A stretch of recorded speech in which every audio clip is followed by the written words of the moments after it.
We're rolling. I'm Cameron Bertuzzi, and thanks for joining us on the show, Capturing Christianity.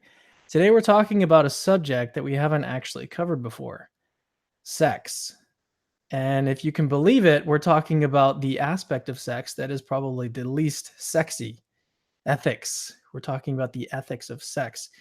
We're asking what the nature of morally permissible sex is. When is it ethically permissible? Is sex something that can only happen between a married man and a woman? Or is sex okay simply when you have two consenting adults? I mean, if no one's being harmed, it seems like that's okay, right? These are the kinds of questions that we'll be discussing and exploring on the show today. To defend his view, I've invited Tim Hsiao. He's an instructor of philosophy at Grantham University. He's an adjunct professor of philosophy at Park University and Johnson County Community College, and he writes primarily on applied ethics, and his articles have appeared in journals such as Public Affairs Quarterly, Philosophia, and the Journal of Agricultural and Environmental Ethics. And his website, if you want to check it out, it's in our show notes, or it's on the website. His website is timhsiao.org. Hsiao, Hsiao.org. Tim has been making quite the waves recently. I've seen a lot of his stuff on Facebook. He's been defending philosophically a lot of traditional conservative values, and it's really making a lot of waves here. On the other side of this, defending his view, Ben Watkins. He's a nuclear engineer by day and internet philosopher by night. He's the host of Real Atheology. He's also a good friend of mine. Real Atheology is a philosophy of religion podcast. It's really, really good, top notch. Probably the best atheist podcast out there. For real, go check it out. He and his co-hosts, he also has great co-hosts, explore questions in the philosophy of religion from non-theistic points of view. His main areas of interest are in philosophy of religion, moral philosophy, and the philosophy of mind. If you've seen him around, he likes to argue against divine command theory. That's like his thing that he likes to kick around. All right, if you want to learn more about my guest, just visit our website, capturingchristianity.com. You can learn more about what we're doing there. Things coming up. Also, make sure to follow us on Facebook, Twitter, and SoundCloud, and also make sure to check us out on Patreon, where you can gain early access to articles and podcast episodes. And then lastly, if you're watching this video live, don't worry about this next part, but if you're not, if you're watching this after the fact, pause the video right now and go subscribe to our email list on the website. And when you do this, you're going to get a free 60-page ebook that's called The Rationality of Christian Theism. I've written most of the articles. We had another philosopher write some articles in that ebook. So make sure to go there, pause the video right now, go do that, and come back. All right. With that out of the way, let's go ahead and just jump into the discussion. First of all, welcome, guys, to the show. It's great to be back doing a live show. We've taken a little break here, but thanks for joining me. Thanks for having me. Yeah, thanks for having me as well. Great. All right. I mentioned before we got into this that Tim was going to go first. He's basically going to give his view of what a morally ethical view of sex is, I guess, if you want to put it that way. So, Tim, take it away. Let us know what your thoughts are. Cool. So I'll give a quick rundown of my approach to sexual ethics. Those who are interested in reading more can go on my website. I've written a few papers on sexual ethics, natural law theory, and homosexuality, just as a few topics to throw out there. So the approach I defend is natural law theory. Now, I'll start, though, by critiquing what I take to be the predominant sexual ethic of the day, which is the consenting adults approach. So the idea is that if you have two consenting adults, the consent is what makes sex okay, and so any sexual activity is permissible so long as you have adults who consent. And my problem with that is, when you think about the nature of consent, consent works by authorizing something that would otherwise be forbidden. You're giving permission to do something that would otherwise be forbidden. But you can't give permission for somebody to do that, to do something, unless you already have that permission to give to begin with. So it presupposes an underlying moral theory. And so that's where I bring in my approach to sexual ethics. So I think that consent-based approach to sexual ethics are incomplete at best. They have to rely on a comprehensive conception of sexual ethics that is apart from consent. And here is where I bring in natural law theory. So natural law theory is pretty straightforward. Natural law theory says that morality is based on proper functioning. So we look at the world around us. We observe that things have functions, things have purposes. The heart is for pumping blood. The eye is for seeing. Lungs are for breathing. Kidneys are for processing blood. Things have purposes and functions, and those purposes and functions, moreover, determine what it means for something to be good. So an eye that sees well is a good eye. A heart that pumps blood well is a good heart. And by contrast, an eye that's blind, an eye that does not see well, is a bad eye, and a heart that does not pump blood well is a bad heart. So good and bad are what philosopher Peter Geach called attributive adjectives. They depend on the nature or function of the thing that's being spoken of. So we can't call something good or bad unless we first know what its nature or purpose is. So suppose I asked you, what is a good hygrometer? Well, unless you knew what hygrometers were for, you couldn't tell me what a good hygrometer is. So calling something good or bad presupposes some understanding of how something should function or how it shouldn't function, right? So goodness and badness are in that sense dependent on something's functioning. So just as a good pencil is one that writes well, a good calculator is one that returns the right answer, good human beings are good by fulfilling their function. So a good action is one that makes use of a bodily faculty, a bodily function, a bodily organ, and directs that bodily organ to its proper end. So natural law theory is just, as applied to a moral theory, is just taking our general observations about goodness and badness and moving to the moral realm. So take, for example, a good tree, a good orange tree. A good orange tree is one that, it bears fruit, it's healthy, develops well. It's good in a non-moral sense. Whereas humans, when we speak of good humans, we speak of humans as being good in a moral sense. So what makes a difference is that human beings are able to reason. Human beings can deliberate, they can reason. And so reason is what grounds moral obligations, what turns non-moral goodness into moral goodness. So our goodness, the goodness of a human being, our proper functioning takes on a moral dimension insofar as we're able to reason, deliberate, and choose the good for us. And so when it comes to sexual activity, sexual activities are good or bad insofar as they respect the purpose or function of sex. Now, the question obviously is, okay, what is the purpose or function of sex? And the natural law theorist gives two answers to this. So sex has two purposes, procreation and unity. So procreation and unity. So procreation is obvious. I don't think anybody would deny that procreation is at least a purpose of sex. I think that's blindingly obvious from just the way the sexual parts are designed. Now, the unity part of sex requires some metaphysical background. So think of a unity. What is it that makes something united as a whole? Think of an airplane, right? What makes the parts of a single airplane united as one airplane? What makes the wings, the avionics, landing gear, what makes all that united into a single plane? Well, the answer is that you have the parts working together to fulfill a common function, namely the end of flight.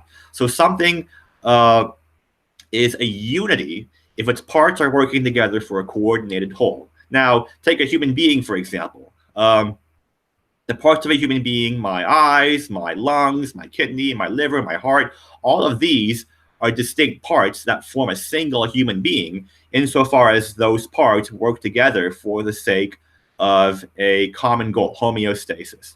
Now, when it comes to the unitive purpose of sex, in order for sex to be truly unitive, it must fulfill the sexual organs must work together to fulfill a common function. Well, what is that function? Well, there is only one function with respect to which every human being is inherently incomplete, and that's procreation. So sex is unitive in that it brings together two human beings together for the sake of procreation. Sex isn't unitive in the sense that you have two body parts rubbing together, right? If I'm a surgeon and I stick my hand into a patient, I'm not uniting with my patient. If I bump into somebody on a subway car, I'm not uniting with that person. If I dance with somebody, I make contact, but I'm not uniting with that person. Unity between persons requires that an aspect of their body come together to fulfill a purpose that neither individual can fulfill on their own. And when it comes to human beings, there is only one purpose that unites human beings together as human beings, and that's procreation. It's the only function with respect to which we're all incomplete. So sex is unitive on account of its procreative purpose. And so you can't have unitive sex without sex being open to procreation. Now, what are the implications of this? Well, I mentioned that on natural law theory, something is good by fulfilling its function. Something is good if it functions the way it should. So when it comes to sex, this function of sex is procreative unity, combining those two functions together. So good sex will be sex that respects the purpose of sex, which is procreative unity. And so any kind of sex that's not open to procreation is intrinsically immoral. And this includes homosexuality, bestiality, contraception, masturbation, oral sex, anal sex. Any kind of sex not open to the generation of new life is intrinsically immoral.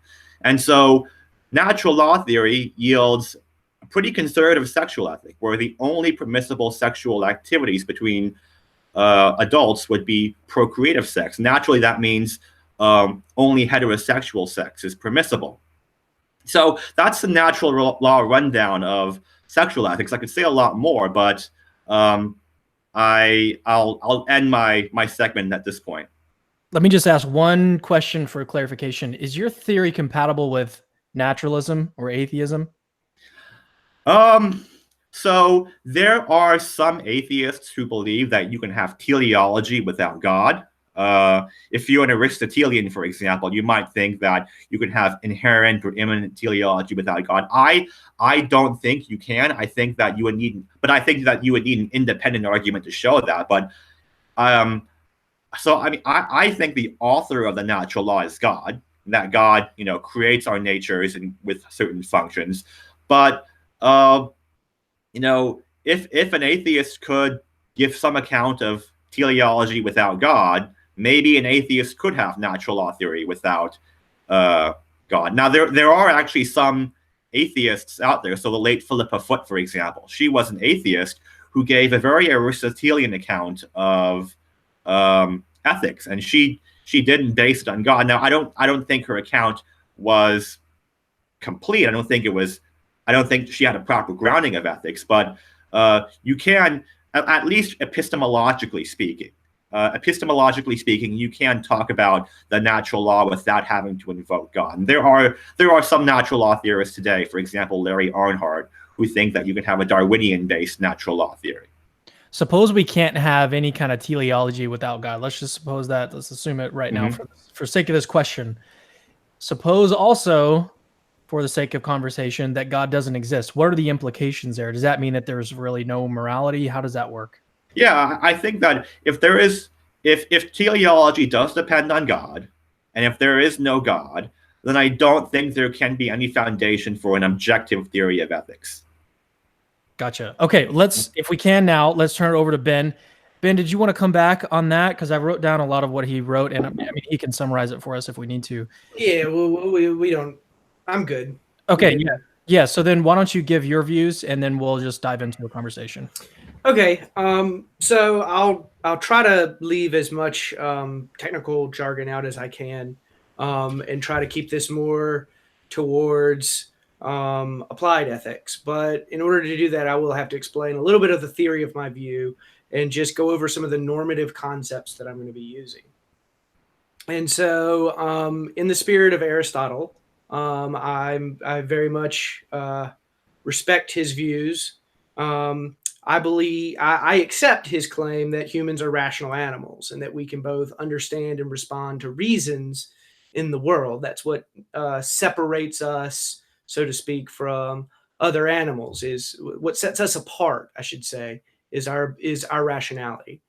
And so we can have reasons to believe something. We can have reasons to have some desire, to have some aim. to have some belief, perform some action.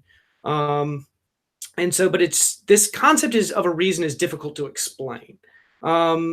It's difficult to say what the phrase "a reason" means.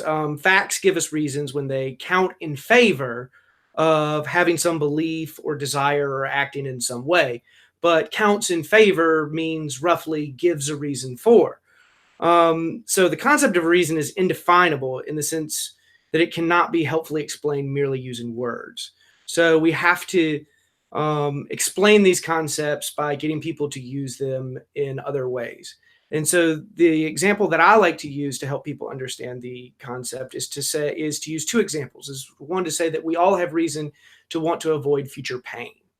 And so I think most people would agree with that the nature of future pain gives everyone reason to want to avoid it for its own sake. The second example that I like to use is, instead of practical, it's epistemic. And so it's, I call it the property of being evidence. And so evidence gives us reasons. So we can say something like the fossil record, it has the property of being evidence for biological evolution, in the sense that the fossil record counts in favor of believing that the theory of biological evolution is true. And so that's how I'll be applying this normative concept of a reason. It's a consideration which counts in favor. And so with this framework, this is an ethical non-naturalist framework, that's where I start to bring in properties like goodness and badness, or rightness and wrongness. But to start with the axiological portion of it first, we could say that something is good in the sense of there being certain kinds of facts about this thing's nature or properties that would give everyone strong reasons to respond to this thing in some particular way, such as wanting, choosing, using, producing, or preserving this thing. And so with these concepts in mind, I can actually start making normative claims now. And so this will be... Sorry, can you repeat that real quick for me? You said something is good if what? Okay, so something is good in the sense that there are certain kinds of facts about this thing's nature, or there's properties about this thing that would give everyone strong reasons, in the sense that it would strongly count in favor for everyone to respond to this thing in some positive way, such as wanting, choosing, using, producing, or preserving this thing. Does that make sense? And so we can expand on that and say that there's things that are intrinsically good for us, in the sense that these things are in our interests, or they benefit us in some way, or contribute to our well-being. Something is intrinsically good, or in itself good for us, if it's one of those features of our lives in which our well-being consists, because these are features of our lives that would make our lives worth living. And so now, using these concepts, I can start making normative claims. And so the two claims that I want to focus on, the two principles that I want to apply to sexual ethics in particular tonight, is a form of rule consequentialism, which is a harm-based ethic, and the consent principle, which is a deontological or a deontic principle. And so these two principles, I'll do them in order. The rule consequentialism says that everyone ought to follow the principles whose universal acceptance would make things go impartially best. What is impartially best is what everyone would have most reason to want from an impartial point of view. We have pro tanto moral obligations not to harm other sentient beings. So I've introduced now another concept of harm. And so this ethic is a harm-based concept. So I have to cash those terms out. And so by basic harms, I mean things like death, disability, pain, and loss of freedom. And basic goods, I mean things like pleasure, freedom, ability, and love. And so from these we can make our rules, or our pro tanto moral obligations, or the principles for which we are going to act on.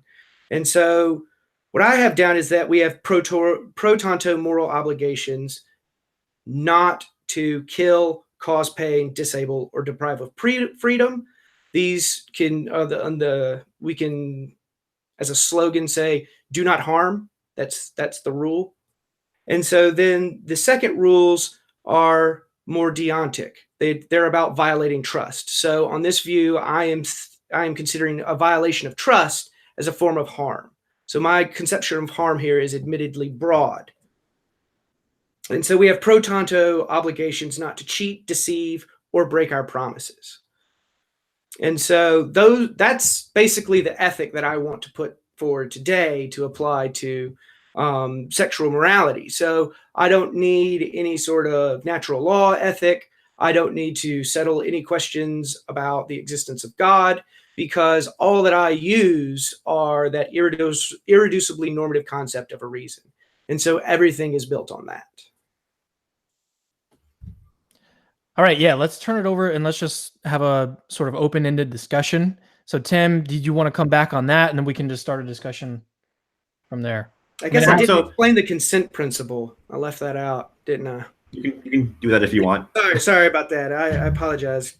So the consent principle is a deontic principle. So it's about the wrongness of certain actions. So the consent principle is wrong to treat people in any way to which they could not rationally consent.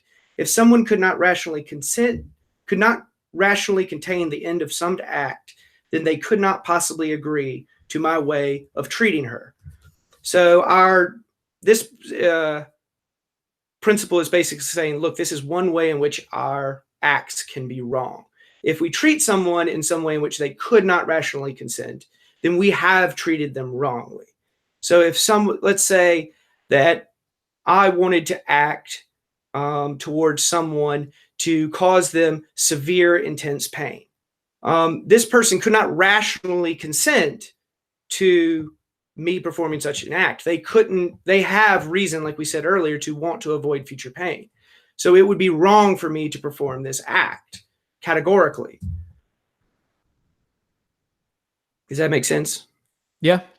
All right, let's turn it over to Tim. Did you have any questions for him?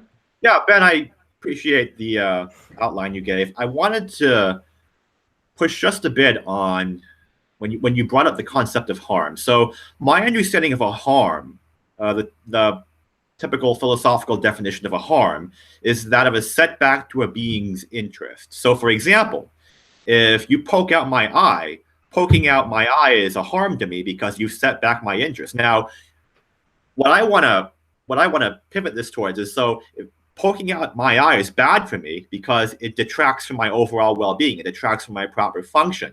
So doesn't your concept of harm seem to rely on this idea of how things should be, how things ought to be constituted with respect to their nature?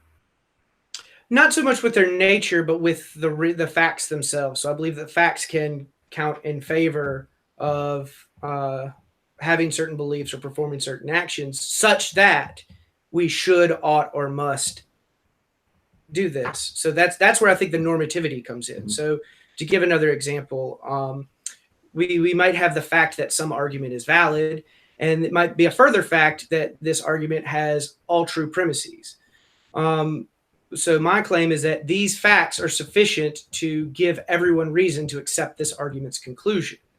Or another way of saying it would be that these facts strongly or decisively count in favor of us accepting this argument's conclusion. So that doesn't require that there be any sort of natural teleology in the world. In fact, I believe that causal reality is the product of the Big Bang through chemical evolution, through organic evolution, by natural selection, and these are non-intentional processes. Yeah. So when we ask the question, what is so-and-so for, I don't think that question has an answer. Because I don't think that our faculties were intentionally designed. Okay, so just to get clear, so somebody pokes out my eye, they've harmed me. What makes that a harm on your view? So the basic harms that I listed earlier were death, pain, disability, and losses of freedom. Right. What makes those harmful things?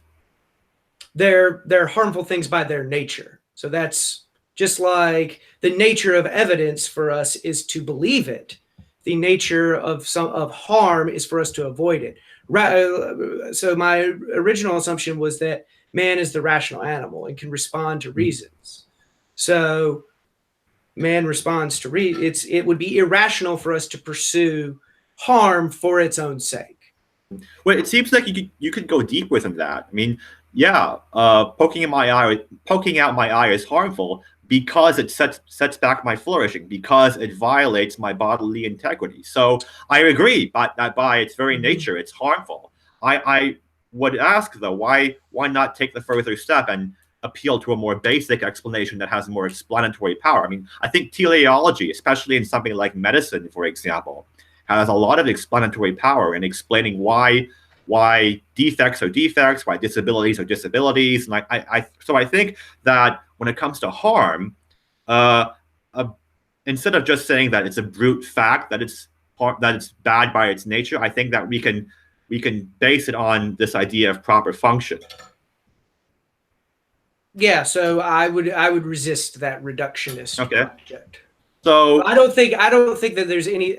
I don't think there is any more basic explanation for it, and I think my view is the simpler version, because when you say, why is it wrong for me to poke out your eye, or why is it bad for you to have your eye poked out? Well, it's because it caused you pain, you have a loss of freedom, and you have disability. And so those things are all intrinsically bad in the sense that we all have reasons to not want them, to want to avoid them.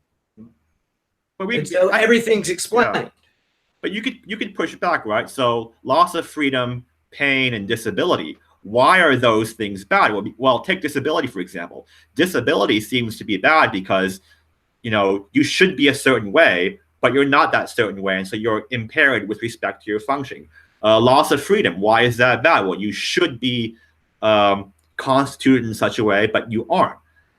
Pain. Why is pain bad? Well, pain signals that something has gone wrong with your bodily integrity. So I think that a more powerful explanation would be to go deeper and say that there is a metaphysical account of what makes these things bad, such that they're not just brute facts, but they can be explained by a more basic teleology. And I think that's the common sense view for most people. Well, so there's still brute facts on your view, because God created us a certain way with a certain nature. That's just a brute fact on your view.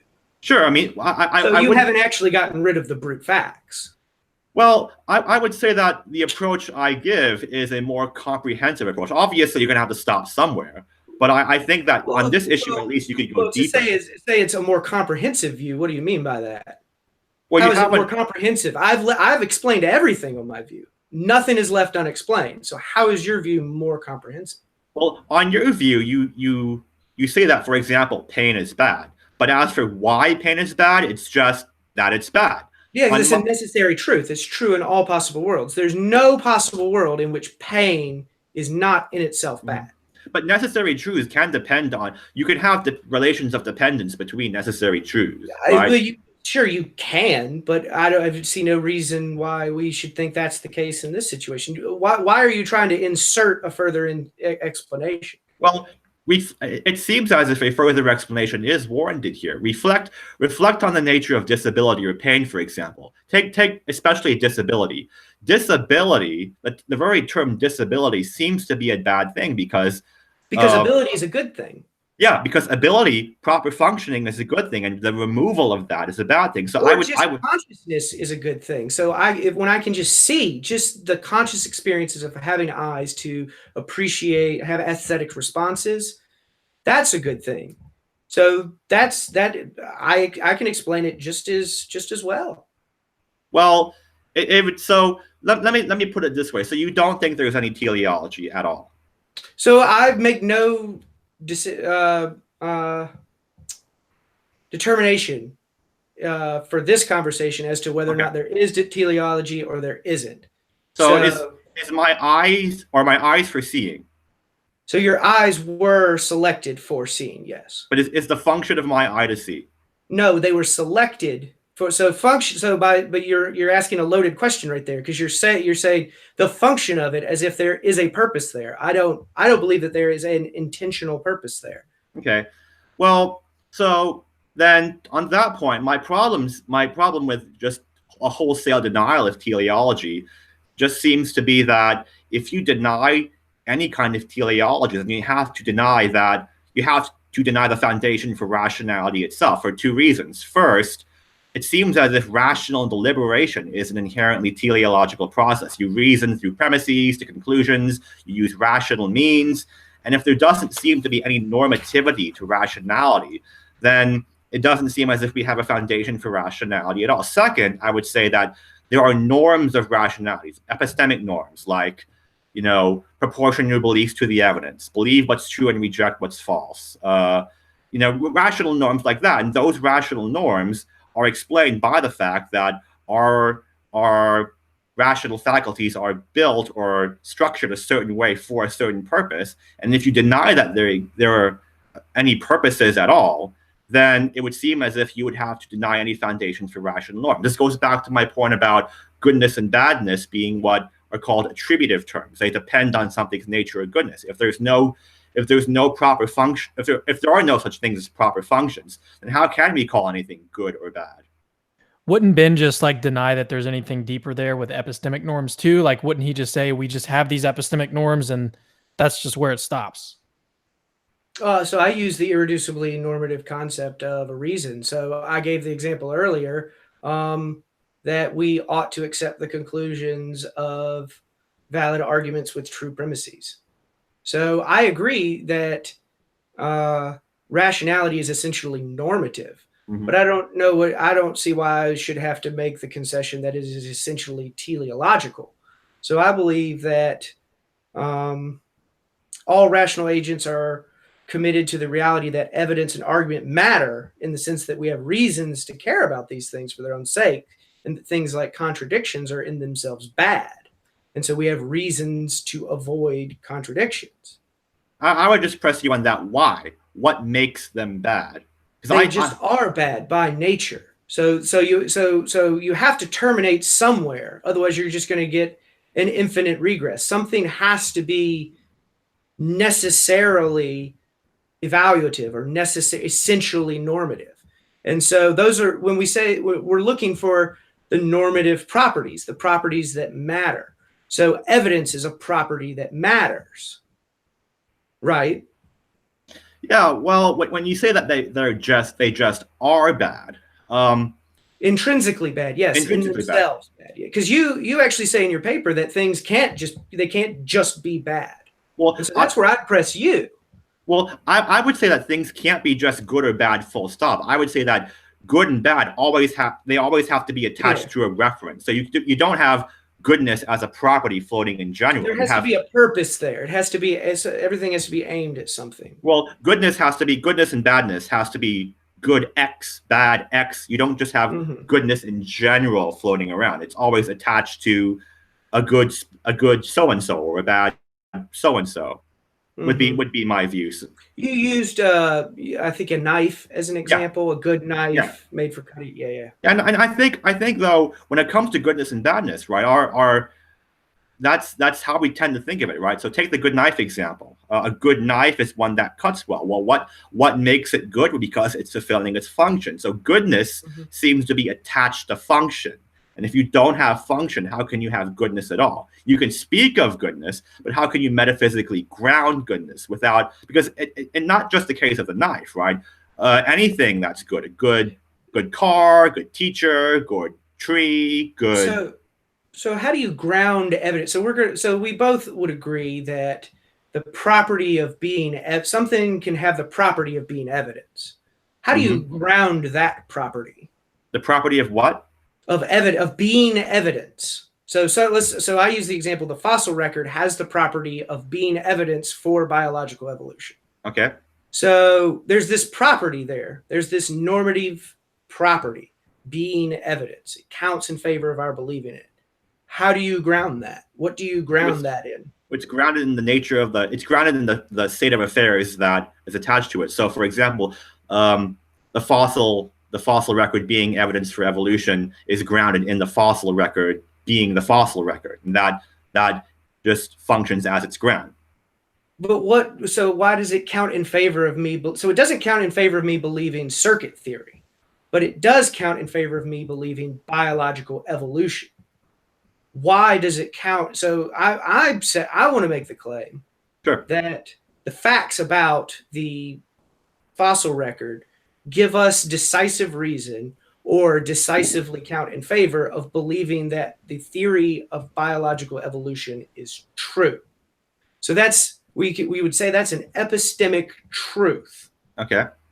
And it's normative, or you would say it's teleological. Okay. So how is that truth teleological? I'm sorry. The truth of what?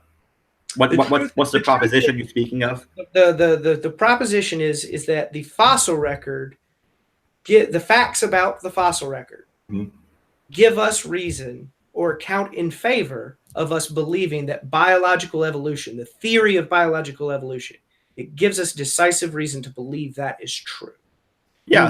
Such that we should, ought, or must accept the theory of biological evolution. Yeah. So I would say that kind of normative claim is grounded not in the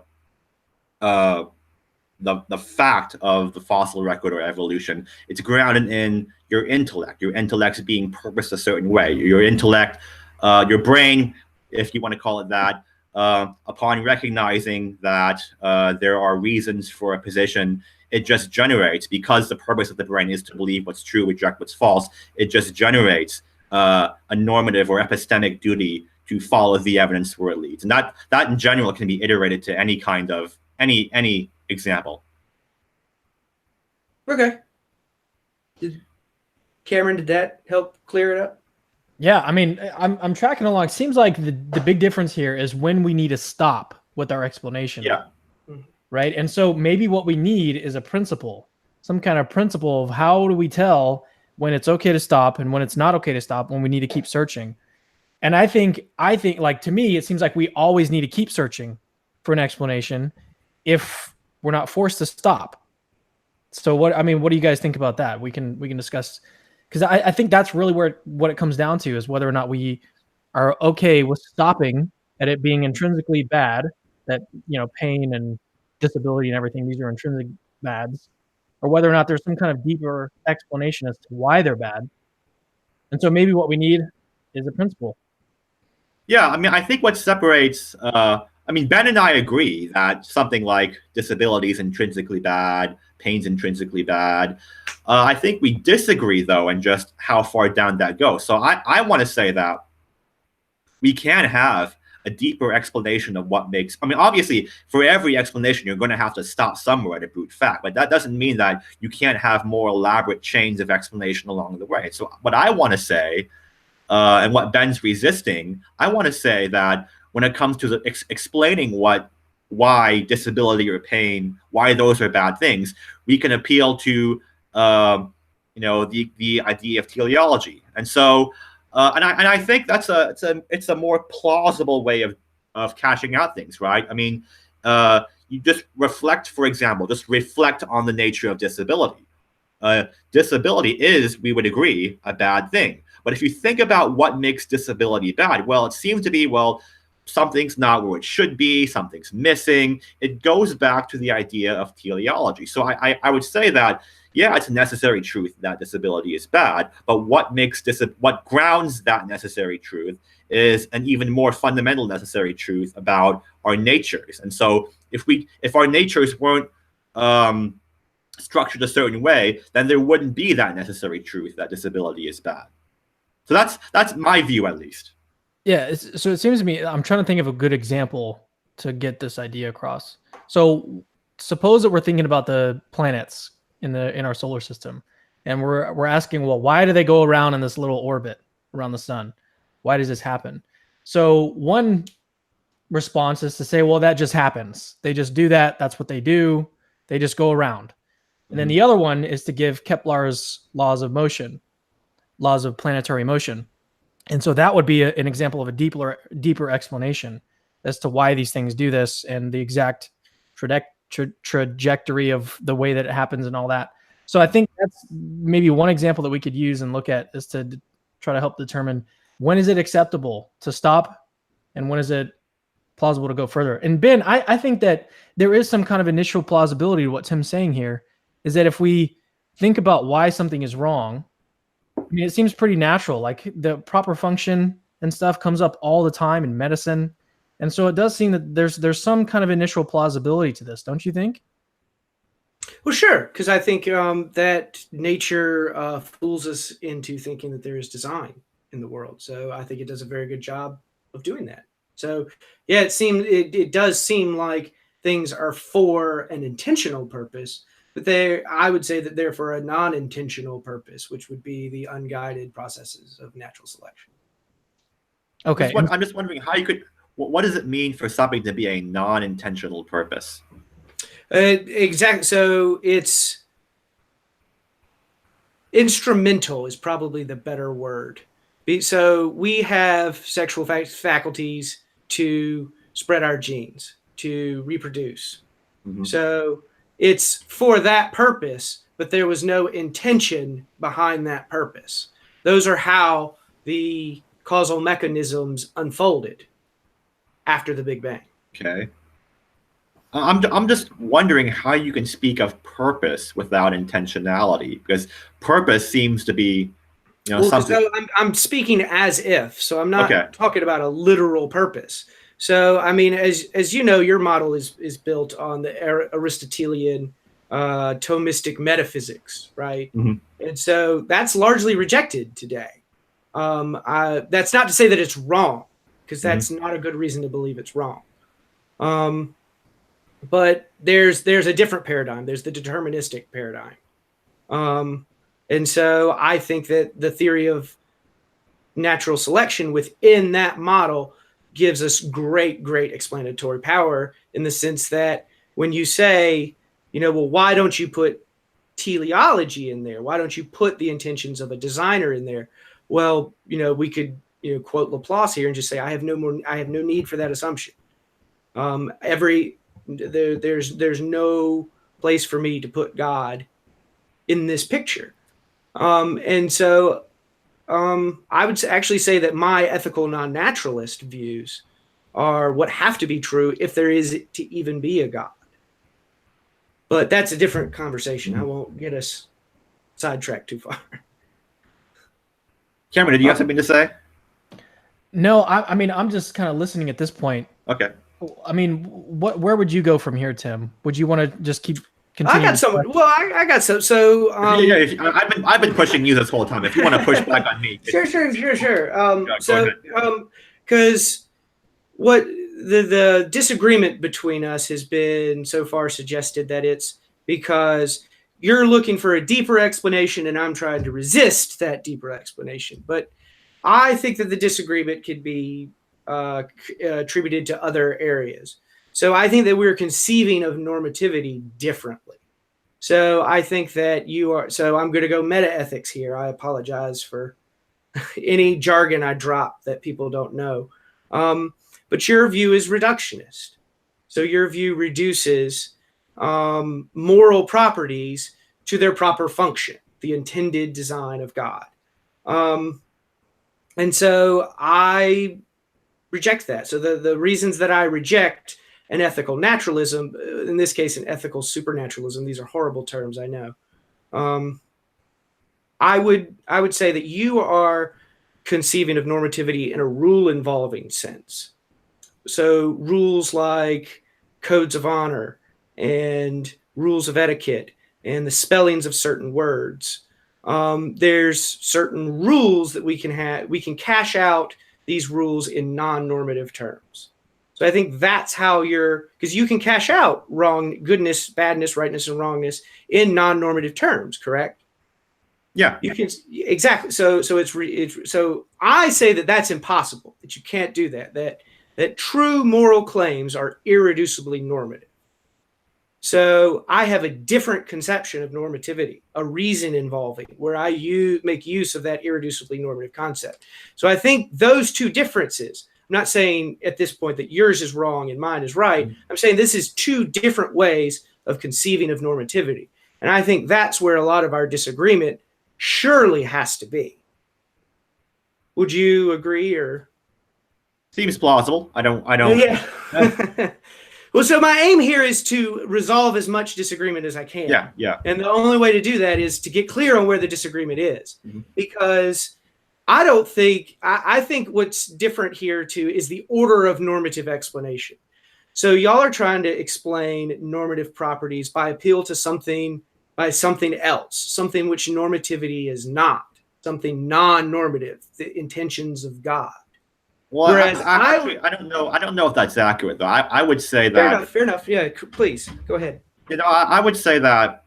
So there's the is-ought problem of getting normativity from non-normativity. I would say that. So I haven't brought in God into this discussion for good reason. I just want to focus on the normativity. Yeah. My view is that things by their nature have proper functions, and those proper functions generate norms for what's appropriate for that thing. So you don't have. Sorry? Go ahead. I'm sorry. I interrupted you. You don't have non-normativity leading the normativity. You have normativity leading the normativity. Just two different types of normativity. So you move from, and at least in the case of moral normativity, you move from just functional normativity to moral normativity. And moral normativity, I would say, is a species of functional normativity. Mm-hmm. Okay. I think that's where we disagree. So you're going to be on the reductionist, the ethical reductionism, and I'm going to be on the ethical anti-reductionism. Right. So, but where I think, so the order of normative explanation is what I'm getting at, is that you're saying that there's something further, that there's some further explanation of this. Whereas I'm saying, no, the correct order of normative explanation is to start with these general principles and explain the rightness and wrongness of behavior by appeal to these principles. Mm-hmm. And so there is no further explanation of the principles. So I'm explaining from the principles. You see what I'm saying? Yeah. So I think there's a difference in normative explanation. Yeah. So on that point, I wanted to pivot back to the example that Cameron gave. So it seems to me that when we're searching for an explanation, we should be as comprehensive and as thorough as we can. We shouldn't just, as in the example Cameron gave, just look at the orbits of the stars and say, "Oh, look, they're orbiting." That's a brute fact. When there is a deeper explanation possible. So I would say that in this case, when there is a more basic explanation, wouldn't it have more explanatory completeness to go that route, and instead of just saying that you just have these firm principles as just brute starting points? I mean, I don't find it unsatisfying in the same way that I don't find laws of nature, explanations like that. They stop with the laws of nature. Our ethical norms just stop as brute facts too. Like you said, every system is going to have brute facts, and so this is where I accept brute facts. Well, I mean, in the example Cameron gave, somebody could just say that, well, the stars orbit around, and that's just in my system a brute fact. But somebody else can just come along and say, well, under my system, I agree with you, but on my view, I can also give a deeper account of why the stars do that. And so between those two views, we might say that the second view is more fundamental explanation. Yeah, the more fundamental explanation. So I don't think your explanation is more fundamental than mine. I think it's the other way around. I think mine is more fundamental than yours. I think reasons are primitive. Remember that we can't cash them out in non-normative terms. You believe that we can cash those things out in non-normative terms. But you give certain basic principles like the wrongness of causing pain, the wrongness of disability, those kinds of things. I ground the wrongness of those things in a more basic metaphysical theory. So why wouldn't that be more fundamental? Because I don't think you ground them in a more basic way.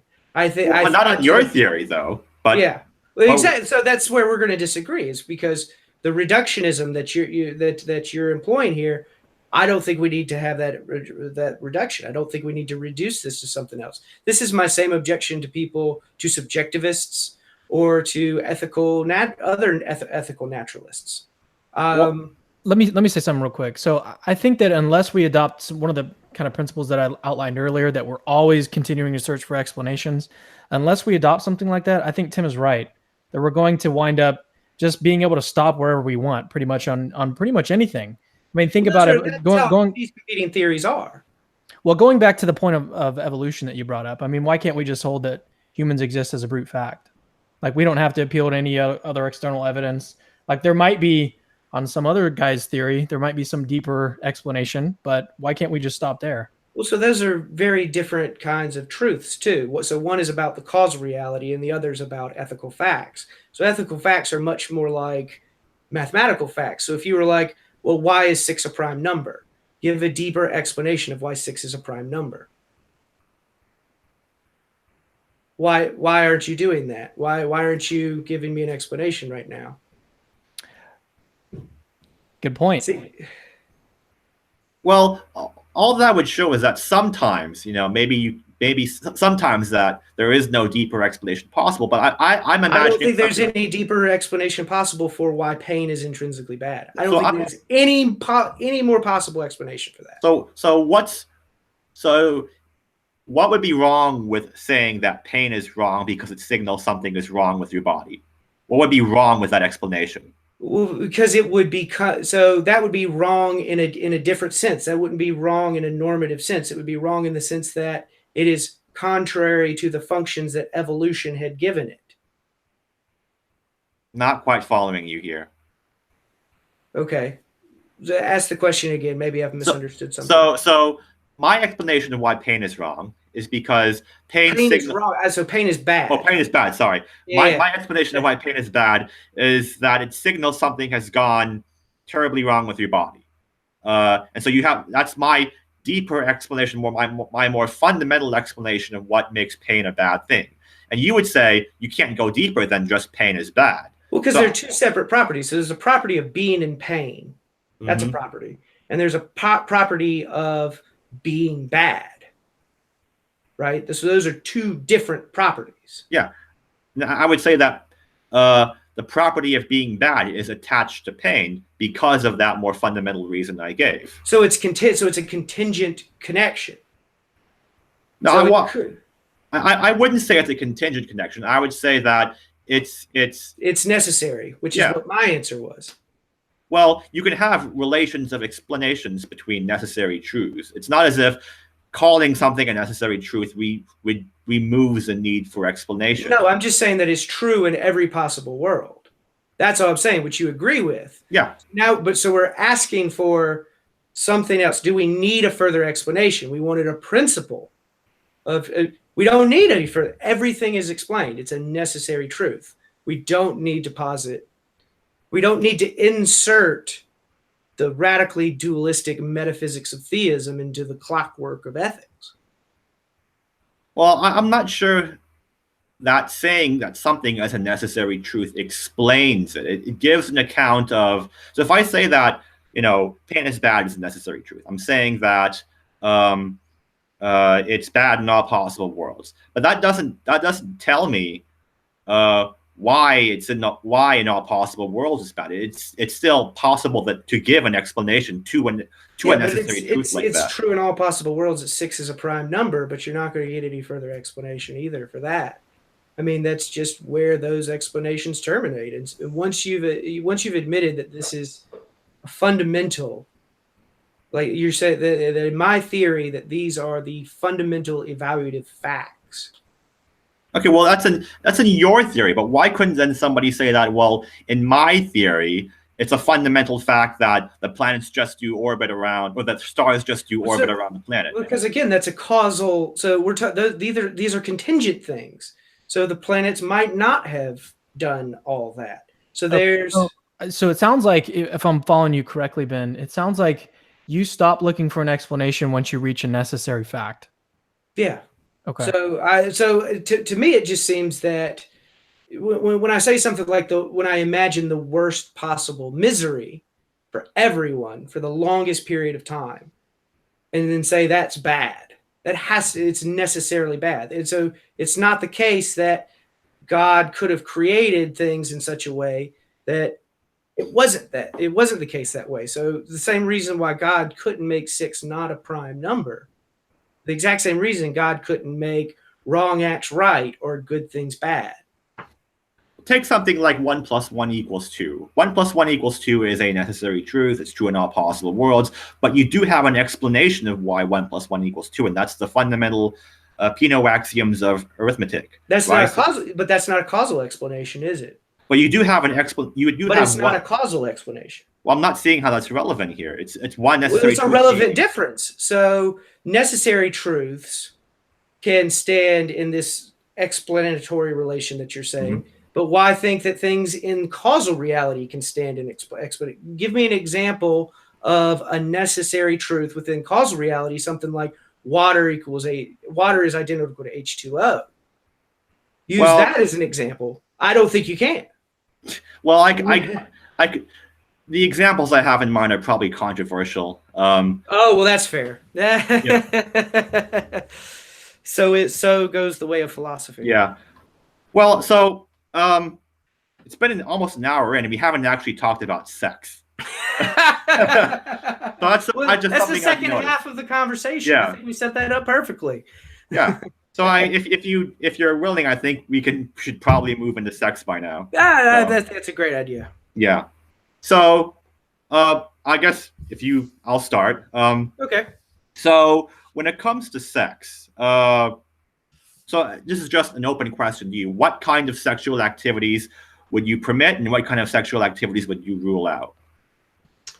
That is a fabulous question. So I actually have 6 examples here that I've written down that I've kind of come up with for us to just kind of bounce off each other to say, okay, here are the facts, and what do our moral theories say about them?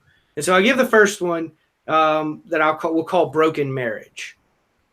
So husband H engages in a sexual act with wife W with the intention of impregnating her.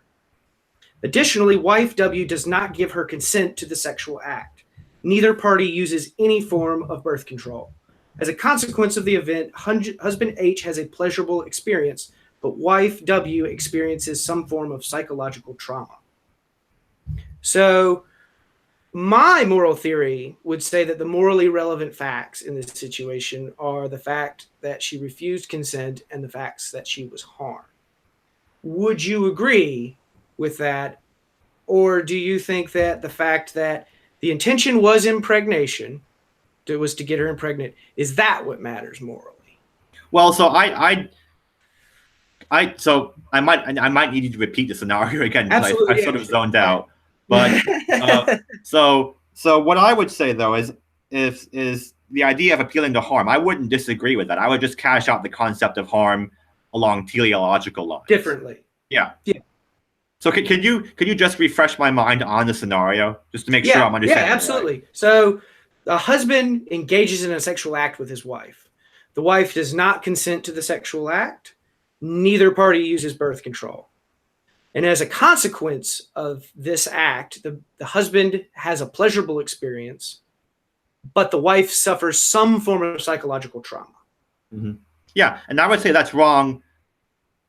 So saying it's wrong for harm reasons is correct, but I would probably, if you would ask me, okay, what do you mean by harm? Break it down a bit more. I'd probably take a different route, but I would agree, yeah, it would be wrong. Mm-hmm. So does this help answer your last question of how I apply my harm and consent principles and how I So for me, this is an impermissible act. Right. My moral framework, and I think we're on the same page there. But I would still press you, because it seems to me that on your perverted faculty argument, that what's morally relevant here is the man's intentions to impregnate her. He is using his sexual faculties for their intended function. So if that's what matters morally, why is this not a morally permissible act? So the perverted faculty argument, the perverted faculty argument gives a sufficient condition for wrongness. It doesn't give a necessary condition for wrongness. So there could be other reasons why a sexual act is bad that's not covered by the perverted faculty argument. So I would just say that when it comes to using the perverted faculty argument, it gives you a benchmark, or I don't know, I guess just a sufficient condition for its being wrong, not a necessary condition. Not a necessary condition. Yeah, that's fair enough. Mm-hmm. So second scenario, we'll call this one happy marriage. Okay. And so husband H engages in a sexual act with his wife. Husband H has no intention of impregnating his wife because neither party wants children. In fact, at least one party uses some form of birth control. Additionally, wife F does give her consent. As a consequence of the event, husband and wife freely have a pleasurable and loving experience. So they both consent. They both consent. And neither is harmed. And they don't use birth control? They don't use birth control because neither intends of getting pregnant. Okay. So you said they do or they don't use birth control? They do use birth control. Okay. I might have missed. I was confused a minute. Sorry about that. Sorry about that. Yeah, the question is about contraception, whether or not contraception is moral. Yeah, no, I would say that's wrong. Using birth control. And so this is how. So I have this as a morally permissible act because no one is harmed and consent is given. So I think that pretty much shows how our two. That really shows the differences. I mean, these give radically different answers to certain sexual questions, right? Yeah. Did you have more scenarios to go? I did. But the rest are going to be similar. So I've got one that's sterile marriage. Okay. So they engage in a sexual act, but both know that the male or female is sterile. The fourth scenario is a gay marriage. Okay. The fifth is an unmarried couple. Right. And the sixth is a paid sexual act. Right. So these are all acts that, on my view, would be morally permissible, but on your view would be morally wrong. Right. So no, sterile marriage, I take that back. That's not charitable. Sterile marriage you might have something different to say. Yeah. Yeah. So if I could just comment on the approach you take. So you want to apply the idea of harm to this, right? So yes, I would say, and the consent principle, principle. So okay, let me turn to the consent principle first. So it seems to me that you can't really invoke the consent principle without attaching it to some other moral theory. So here's what I said earlier. So to consent to something, to give consent is to give somebody permission to do something that would otherwise be forbidden. But you can't give somebody permission to do something unless it's already permissible, right? So the consent principle can't function as a standalone moral principle. It must presuppose some ancillary account of morality that's attached to it. So what are your thoughts on that? Well, so it's a deontological principle. So it's about the wrongness of certain acts. So the consent principle. So when you say a larger moral theory, it's part of the moral theory that I put it. So I believe that consequentialism, contractualism, deontology, they're all climbing the same mountain from different sides. So they might use different methods, but they should all generally agree in the acts that they condemn and the acts that they say are permissible. And so, put under in that sense, when you say that the consent principle can't just stand on its own, right? Given what I've just said, I don't know. So so do you think it stands on its own, or do you attach it to consequentialism? So I think no. So again, I think the climate. So my consequentialist principle was that we should act on those principles that would make things go impartially best. Okay. Well, I think the principles that would make things go impartially best just are the same principles that everyone could rationally will, that everyone could rationally consent to. So do you see how the consent principle and the rule consequentialism should give the same answers? The principles that make things go best just are the principles that everyone could consent to, which just are the principles that no one could reasonably reject. So it seems to me that what's really doing the work here then is your rule consequentialism. Am I that's correct? Just no. So that's just 1/3 of the theory. So I just use the rule consequentialism because it's the easiest to explain. So real consequentialism, deontology, and what was the third?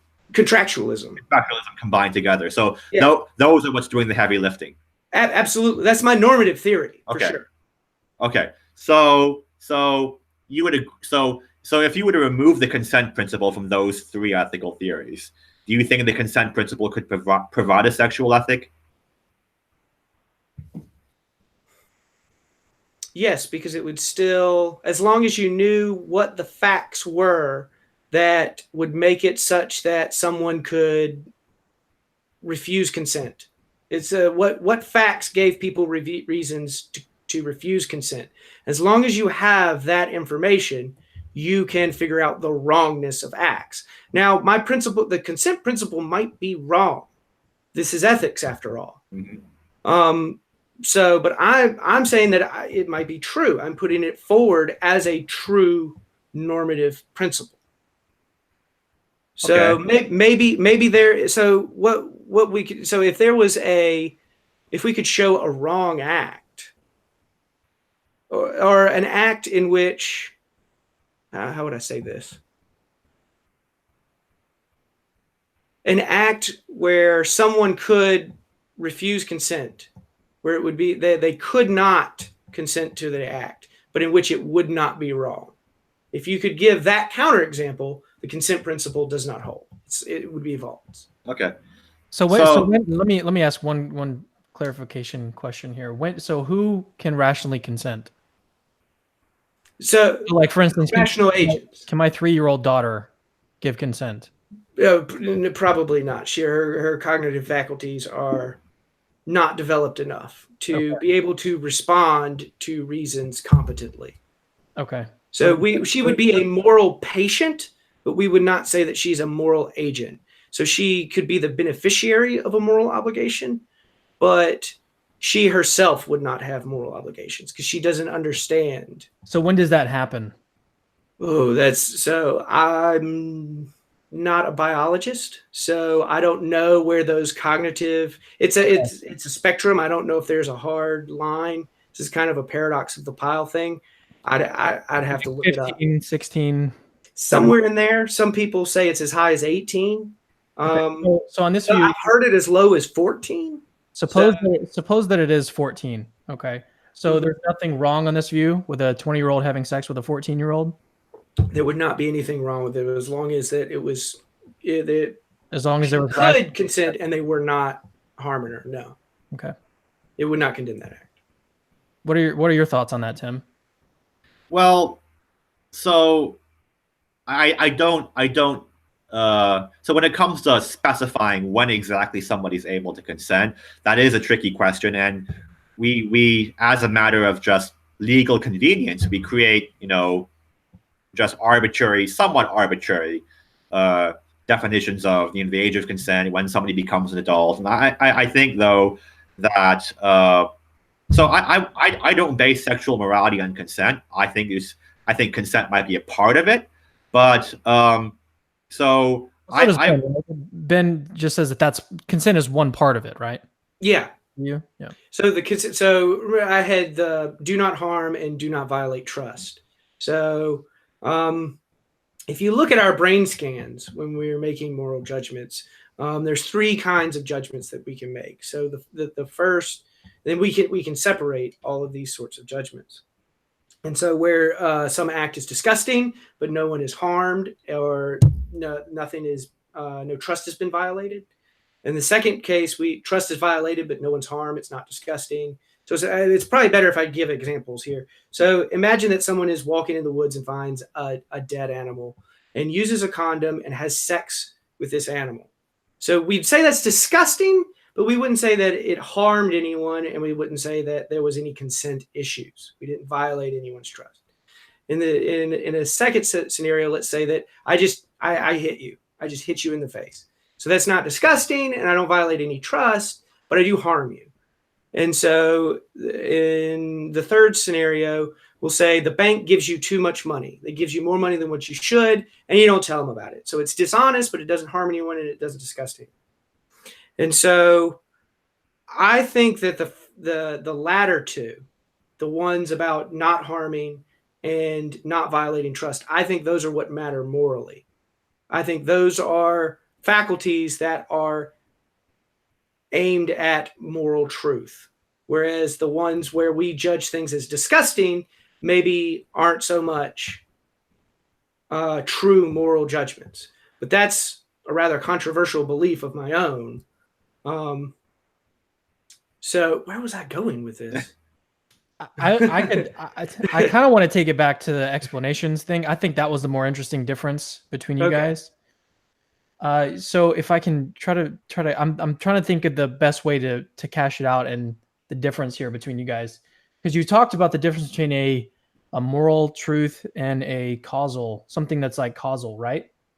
Yes. So I would say that's important too, right? Because if we had some kind of necessary object, or suppose that we had a contingent object, okay, just think about I have my phone here, okay?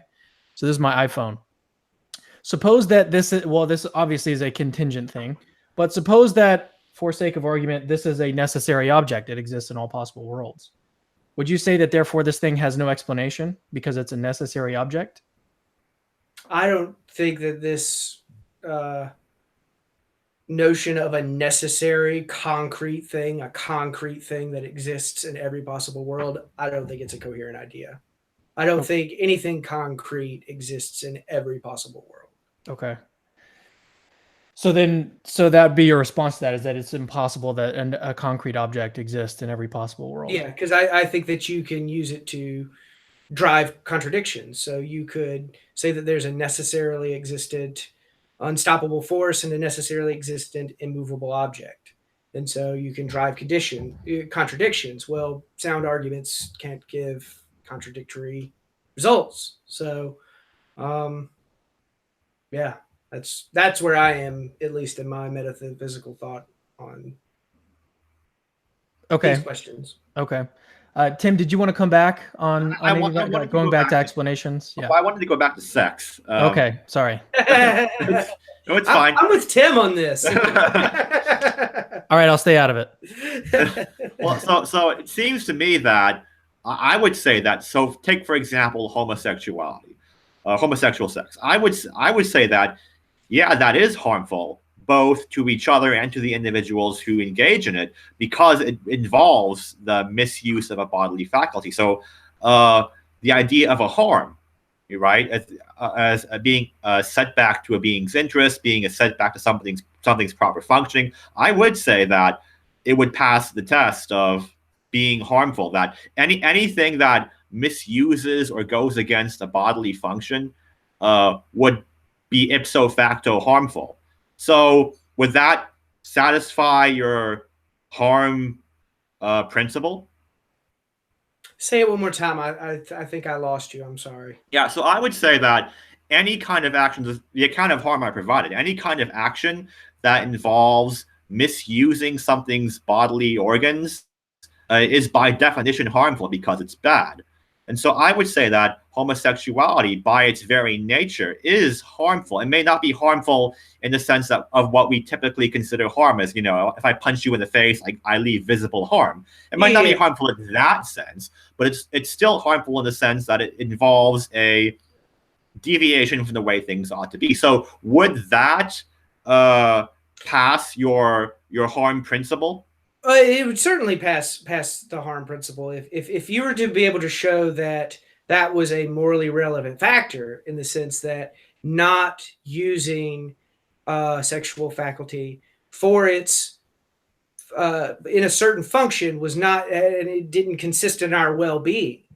You see what I'm saying? Absolutely, yes. That would be by definition. I think you're right. That would be a harm. Okay. Well, so then it seems that. So on natural law theory, something is good if it functions as it should. Something's bad if it doesn't function as it should. So if you grant that conception, if you grant that way of cashing out goodness and badness, then it would seem that homosexuality would be wrong. But I would. I think that's absolutely right. I think that if you grant those assumptions, absolutely right, that would follow. So how about I press you on this, in that you're saying that the proper function of sexual faculties is procreation and unity. And unity. You're right. Yeah. I'm sorry. Yeah. So you thought that was just kind of obvious. Well, I gave arguments for the procreation part. I think that's just biologically self-evident. I did cash out the sense of unity in a more detailed sense. Yeah. So what I'm getting, so I, as an additional normative claim, there's moral ideals. So I put down what I thought was the ideal sexual relationship. And so it's a loving partnership when two persons are committed to their mutual happiness and flourishing, and where sexual acts are a complement to that ideal. So when it comes to your natural law theory, if we accept your Aristotelian Thomist metaphysics, how do we know that our bodily functions are not designed for that ideal? How do we know that it's that procreation is the essential part of the moral ideal? Well, it's just how we discover the functions of any other body part, right? It's how you know your eyes for seeing. It's how you know your heart's for pumping blood. It's how you know your kidneys for processing blood. It's just a matter of doing the science and looking at the relevant empirical facts. So is this motivated? So if I get the Thomas Aquinas wrong, please correct me. The natural law theorist is that everyone knows morality and is aware of morality and can know it just by observing the natural world. Is that more or less right? That's one of its epistemological. Well, it's an epistemic question that I have. How do we know? So you're saying that we know the purposes of our sexual faculties just by observing the world. Yeah, by doing science. By doing science, okay? Because science also tells us that those faculties were brought about for non-intentional purposes, right? I would disagree with that.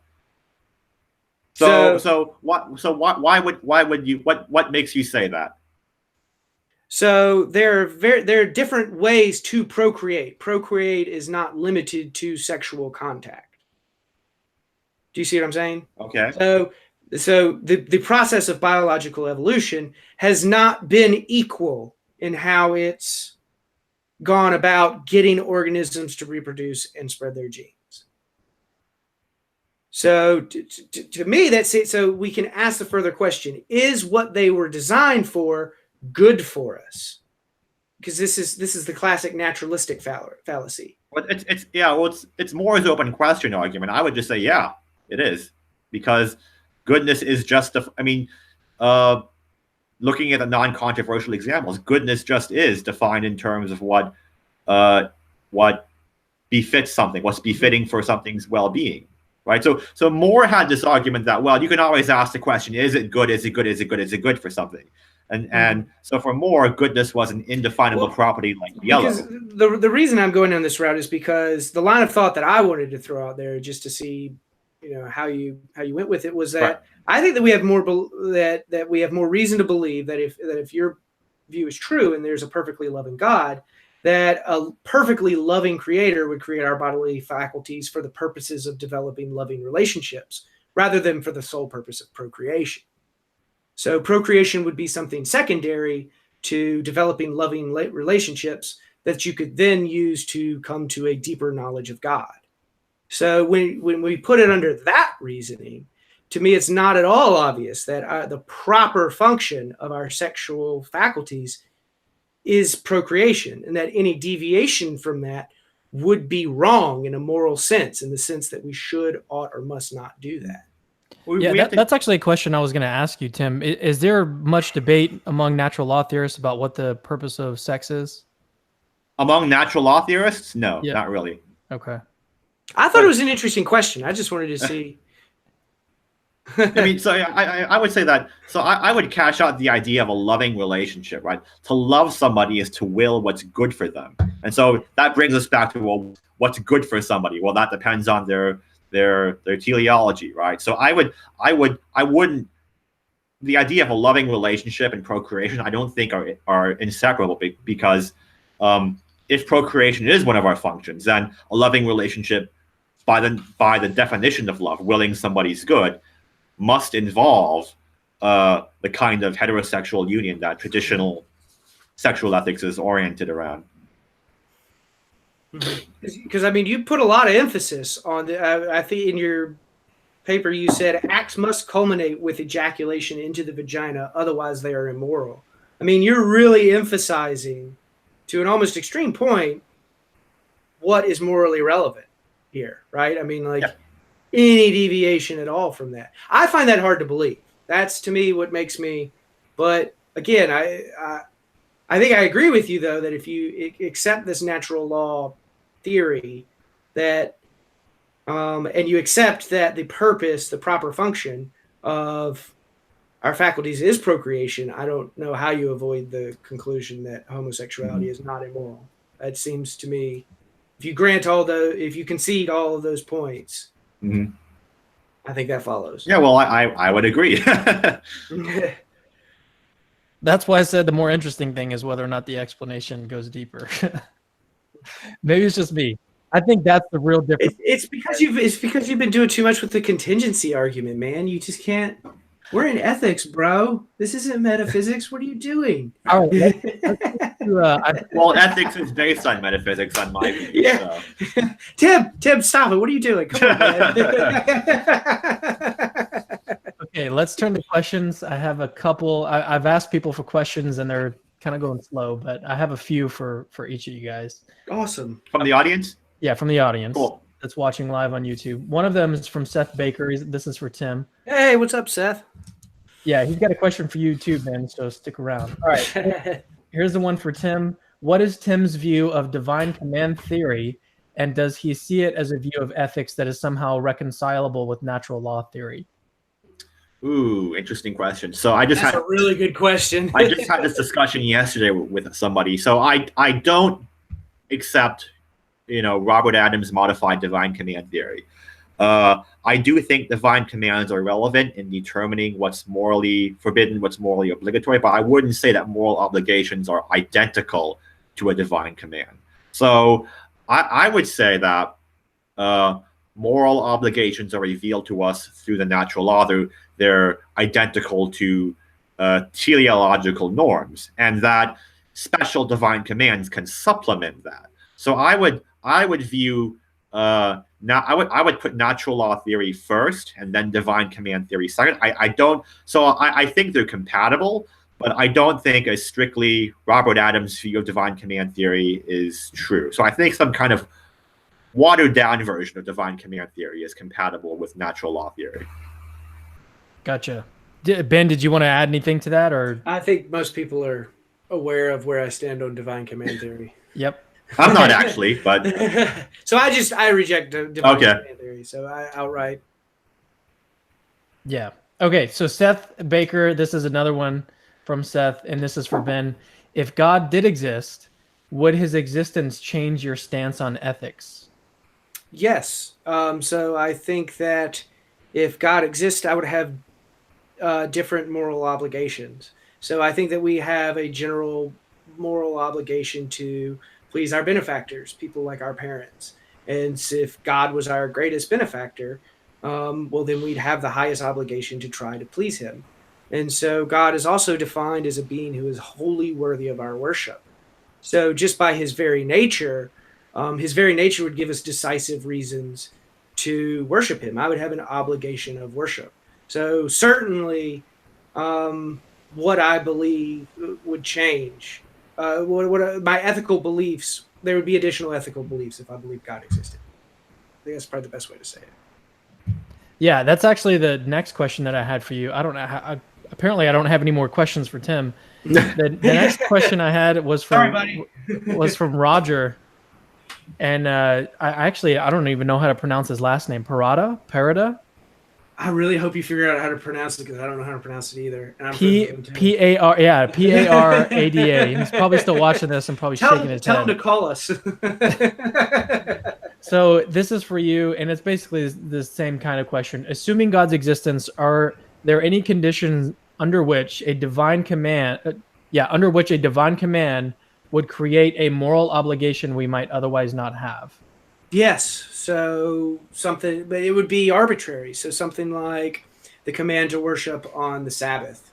So it could be on Saturday or it could be Sunday. Wherever God commanded for it to be would ultimately be arbitrary, but we would still have the obligation to worship on that day.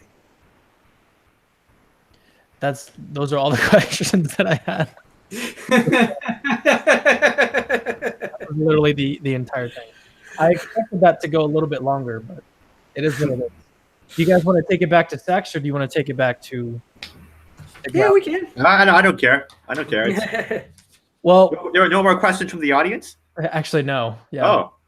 Yeah. So Ben had a couple different scenarios that he thought that show some of the differences between your views. Did you want to go through any of those scenarios yourself, Tim, or where do you want to go from? I don't remember the scenarios. So one of them was I'd like to talk more about the sterile marriage one because I think it's an interesting case for natural law. I read Ed Feser's article as well, and he kind of mentions it. So in sterile marriage, husband H engages in a sexual act with his wife. However, the husband is sterile, and both parties are aware of this fact, and neither has any intention of getting pregnant because of this fact. Additionally, the wife gives her consent, and the consequence of the event is a pleasurable and loving experience for both parties. So those are the facts of the scenario. So I think my view clearly has this as a morally permissible act. But your view, it's a little grayer because the man is sterile and they have no intention of getting pregnant. So it seems like your view would imply that this is an immoral act, but that seems hard to believe. So that's why I wanted to put it to you to see how do you reconcile? Yeah, this is a common objection. I would say just it's not wrong. And the way I cash it out is to say that what matters in morally permissible sex is that you strive towards the end of the sexual organs, right? And so even if the effect cannot be achieved, so long as the person you're acting on is a fitting subject for that action, in that it's a proper receptacle for the proper function of the sexual organ that you're using, it would be morally permissible. So here's an example. So suppose we have a sports team that plays really, really, really, really well, but they never, ever win a game. They lose all of their games. Now, we wouldn't say that they didn't play at all. They played to the best of their ability. They played well, but they just didn't win a game. But so what matters, on my view, is the striving towards the end. We can't control the effect, but we can control the striving. We can control the action, the aiming that we do. And so in the scenario, they both know that the husband is sterile, and neither has an intention of getting pregnant. So so we could say that one of the relevant facts here is that they are not striving for pregnancy. Well, so striving, there's two senses of striving here. There's striving in the sense that it's actually on your mind, that's your intention, and striving in the sense that your organ's striving towards that end. And so I would say that they may not be intentionally, actively, consciously striving in that sense, but there is still striving going on in that the parts are being used correctly. So why is there a moral difference then if this couple was wearing a condom? Oh, well, in using a condom, there is an intention to block that, right? So I think that if there is an intention to block or to misuse or that intention that's matters more. Yeah, that plays a factor in making it wrong. Okay. Paid sexual act. That would probably be an interesting one. So in paid sexual act, male engages in a sexual act with female F. Female F sells her labor by consenting to sexual acts with other people. The female gives her consent after an agreed upon monetary reward. The male pays the agreed monetary sum. As a consequence, the male has a pleasurable, though not loving experience, and the female earns a livable wage. Yeah. So I don't know if you could. So speaking strictly to the perverted faculty argument, I think it's wrong, but not for reasons that not because it runs afoul of the perverted faculty argument. I would probably give, an instrumentalization objection or commodification objection, but not the perverted faculty argument objection. So I would say it's wrong. Okay. But for different reasons. So on my view, it's not that every sexual action is wrong because it runs afoul of the perverted faculty argument. Sure. It's just that the perverted faculty argument is one way in which you can have bad sex. Could we apply the perverted faculty argument to this scenario?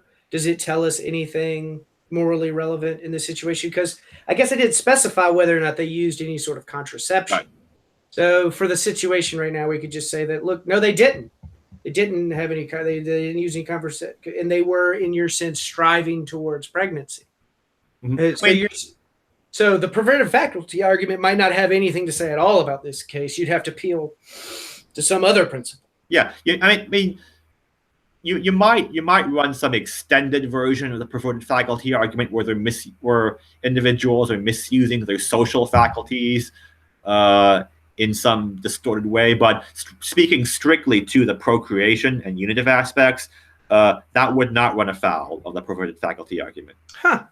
That's not where I saw that one going, so that's awesome. Now, I do think it's wrong, though. So yeah. But the reasons are what matter, and so I think that's interesting. So, I had put together lists of just objections to the view that I'd gone through. So the first objection, obviously, was the metaphysical objection. So I don't believe that God exists. Obviously, it wouldn't be fair to me to just come in here and be like, well, God doesn't exist, so therefore your view is false. Right. But there is the Aristotelian Thomistic metaphysics that underlies it.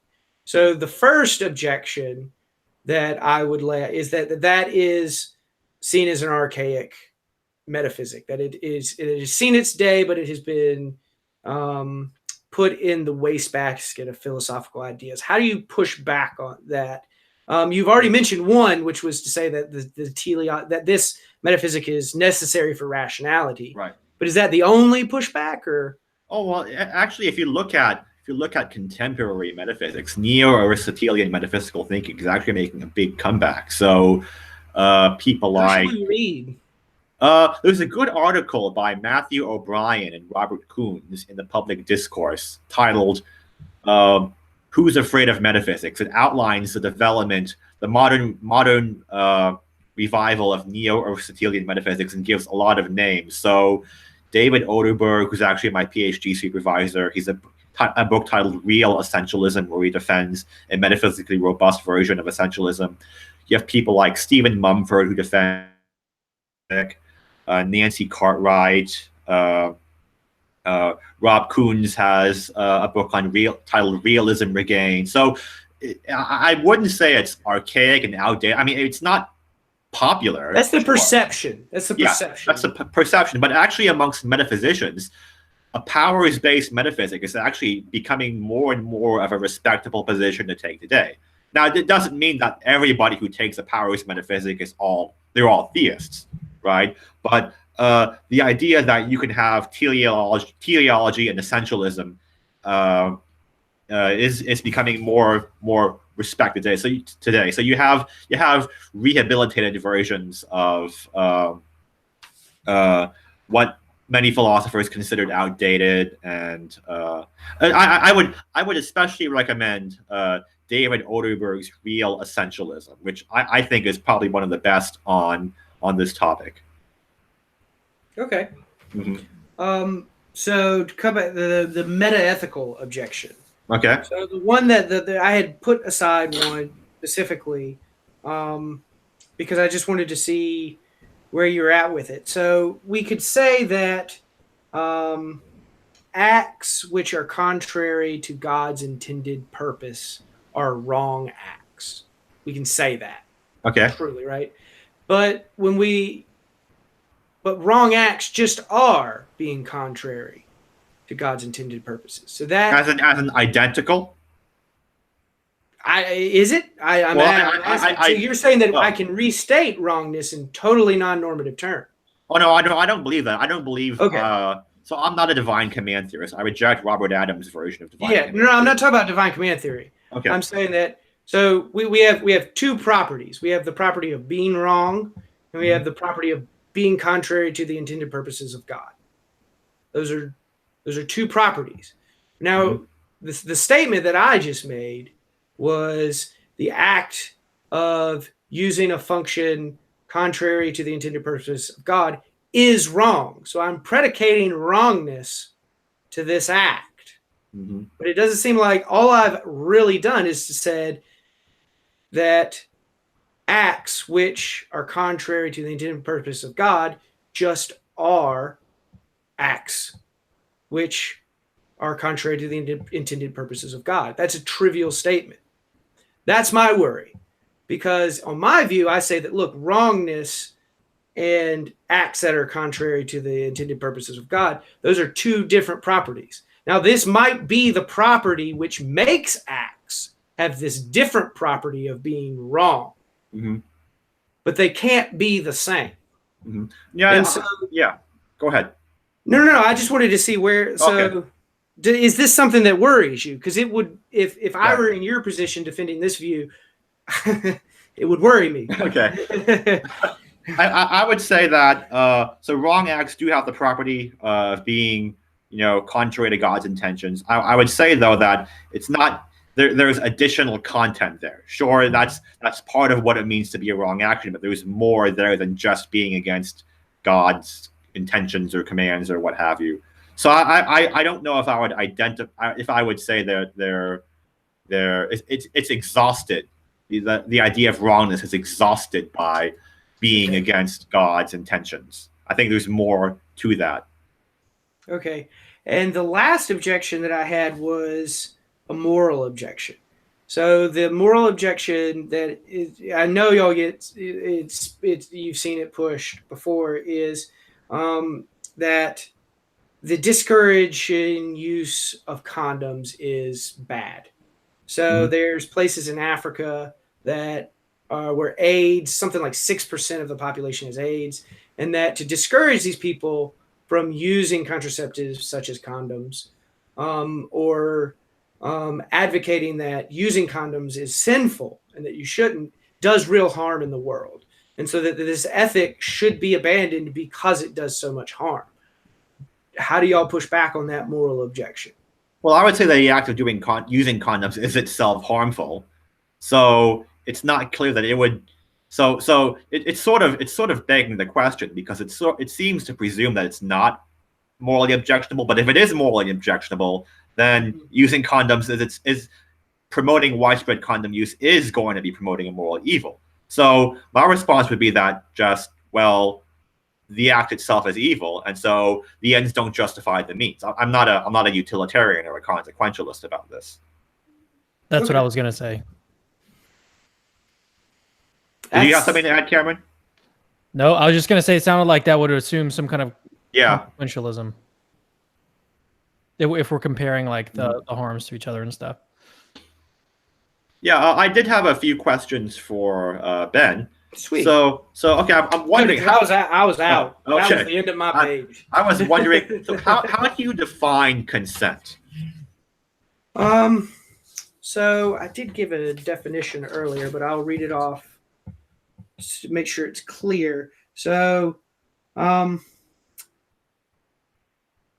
if someone could not rationally consent, so I'll do this as a negative claim, they could not contain the end of some act rationally. They could not possibly agree to our treating them in such a way. For our treatment of someone to be justified, this person must be able to rationally contain the end of this act by sharing this act's aim. So does that help? So wait, if you can in one sentence, what is consent? So consent is the autonomous decision making to participate in an act. So it's the self-directedness to participate in an act. Okay.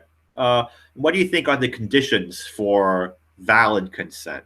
So let's say that. So this will be different from my consent principle, because my consent principle is about possible consent. Okay. So now we're talking about situations where that would be under like some sort of rights principle, saying that everyone has rights not to be treated in certain ways without their actual consent. So you could consent to me taking you skydiving, but you would have to actually consent for me to just come grab you, put you in an airplane, and jump out of a plane with you. That would take actual consent. So it might be the case that you could consent to me treating you in this way, but it's a situation which sex is obviously a good example. So someone could rationally consent to some sexual encounter, but they have to actually consent in that case. Does that make sense? Yeah. So actual consent would be. Those are under rights. Those would fall under rights. Okay. So, do you think there are actions that we can't consent to, or that it would be wrong for us to consent to? Absolutely. So I think we can consent to all sorts of things that could be bad for us. So just because we've consented to some act, it doesn't mean that someone hasn't treated us wrongly. So someone could consent to some act, but if I then violate their trust, just because they've consented, that doesn't justify me violating their trust. Okay. So consent isn't the only thing that matters morally. But I think we both agree on that point. Well, going back to your principle, Ben, you said it is wrong to treat people in a way that they could not rationally consent. It's always wrong. So like if they couldn't rationally consent to some act, treating them in that way will always be wrong. There will never be a case in which someone could rationally consent to some act, or they could not rationally, in which it was not wrong. What else did you have, Tim? Did you have any other clarifying questions? No, I just a few more questions. So you gave the example of somebody stumbling across a dead animal in the forest and having sexual intercourse with it. And to most people, that would be just intuitively wrong. So under your sexual ethic, many actions that the common sense person would think as just ew, wrong, that's just not right, would be permissible. So what would you say to the objection that somebody could make a Morian shift against your argument, right? Somebody might say that, well, your view has these implications are absurd, therefore your view is wrong.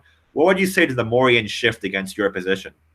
So I remember where I was going with it earlier, but when I was saying there's three parts of the three different ways that we make these judgments, where they were disgusting, where there was dishonesty, and where there was physical harm involved. And so our judgments, when we make the judgment that it's wrong to have protected sex with this dead deer, that judgment is made through disgust. So we are disgusted with such an act. Well, I don't know if that our responses of disgust are actual responses to real reasons in the world. I doubt that. I'm skeptical of it. I think that we have this visceral. A better example is incest. So if a brother and a sister are having protective sex with one another, we think that's very gross. But can we say that it's immoral? There's no risk of harm to either party, and both parties have consented. And so you're right. This could be Morian shifted. These are implications of my view that seem implausible. And so I think that our responses of disgust that we have towards those judgments are a product of evolution, and that they are not actual responses to real reasons in the world. They're more like aesthetic judgments in the world, in which everyone thinks it's wrong to do this act because everyone has this response, this disgusting response to it. Here's a question that I have. How is incest wrong on your theory, Tim? Yeah, so not according to the perverted faculty argument. So, unless it's like homosexual incest, right? But so a different moral factor. Yeah, there would be a different moral factor. So I'd say something like on the natural law view, there are natural relationships between individuals, between siblings, between parents, and that Alexander Proust has a good argument explaining this in his book One Body. So I would take his approach and say that incest is wrong because it violates special family duties. So not the perverted faculty argument per se, although maybe you could make some kind of extended version of that argument, maybe appealing to our social faculties or whatnot. But I would go with Proust's explanation in his book One Body, which is that incest is wrong because it goes against special family norms. Well, my mind immediately goes to Adam and Eve and their children. And so how would that work? Yeah, I don't have any solid thoughts about that. I'm inclined to believe that there was a divine dispensation that made those things, that made it different, assuming you believe in a historical Adam and Eve. But I'm not solidly committed to that. So fair enough. Mm-hmm. I did have another question for Ben. Okay, yeah, go ahead and do that, and then we're coming up to the end point here. Cool. So discuss about another 5 minutes, and then we'll go to closing. And I guess this will be my last question then, though. So you don't think disgust makes something wrong? Not necessarily. So I'm skeptical of those intuitions. Okay, so somebody would say, so I don't know if you actually replied to my previous question, but somebody would say, okay, the Morian shift, sex with a dead animal just is wrong. Brute fact. What would you say in response to that? I mean, somebody might say, well, it's so obvious that sex with a dead animal is just wrong in any moral theory. I just have to bite that bullet. I think that's just a bullet I have to bite. Okay, so that's where it would say, like, okay, well, it's not wrong according to these criteria. Mm-hmm. So by what criteria do we say that's wrong? Why is it wrong? And so it's not an easy question. It's a hard question. Couldn't that just be another one of those brute facts? Those brute moral facts. Necessary in all possible worlds. Well, so it would, if the act was wrong, it would be necessarily wrong. But we're saying what fact about the act makes it wrong. So the original question is, should I engage with a sexual act with X? Right? That's the question. And if the answer is no, because that act is wrong, the question then becomes, what about that act? What features of that act make it wrong? That act could have been right, but instead it's wrong. And so when I apply my moral features to a situation like incest, I don't have any wrong-making factors. As long as there's no chance for harm and they both consent, I don't have any morally decisive features to condemn this act as wrong. But couldn't they just like cite the moral factors of it being between, brother and sister? Couldn't that just be the... Maybe that is the fact. And so then we could ask, okay, what is it about? Like, is there a moral principle? It's just a brute fact. Oh, okay, so... Well, so how about a slightly different case? What about bestiality? So sex with a live animal. What would make that wrong if it would be wrong on your view? Harming consent. So obviously this is a something that could not give its consent. It is not another rational agent. So it's a moral patient. So could you give that same argument then to rule out eating meat? To rule out eating meat. Yeah, because animals can't. I mean, you kill animals. Well, no, I'm not saying that just because it can't consent that it's wrong. I don't know if it's wrong. I'm trying to find the morally relevant features of it, and I don't know if I have all the morally relevant facts. Because are we harming the animal in this situation? If we're not, then we can't condemn it on those grounds. Consent doesn't seem to apply here. It's like when Cameron was asking about a 3-year-old being able to consent. To say, well, the notion of consent doesn't get any purchase here because we're not dealing with another rational agent. Right. And so it's not that it would be wrong for that reason.